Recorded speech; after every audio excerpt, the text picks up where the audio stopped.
Dhaka polytechnic ইনস্টিটিউটের নন থেকে principal যতক্ষণ পর্যন্ত এই ক্যাম্পাসে অবস্থান করবে ততক্ষণ পর্যন্ত আমাদের শিক্ষার্থীরা এখানে অবস্থান করবে।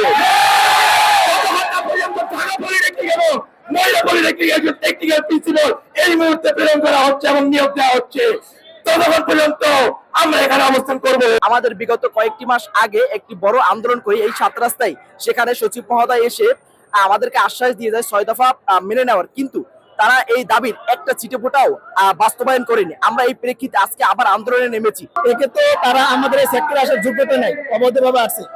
তারপর অবৈধভাবে এসে আমাদের বুকের উপর বসে আমাদের বুকে পাড়া দিচ্ছে, অর্থাৎ আমাদের বুকে তাল ভেঙে খাওয়ার চেষ্টা করছে। সেটা হচ্ছে এরকম যে আমরা ডিপ্লোমা 4 বছর শেষ করে যে 10ম গ্রেডে অ্যাপ্লাই করবো, সেখানে তারা অ্যাপ্লাই করার জন্য চাকরি প্রমোশন নেওয়ার জন্য এই ক্রাফট ইনস্টিটিউট থেকে প্রমোশন নেওয়ার জন্য হাইকোর্টে রিট করছে।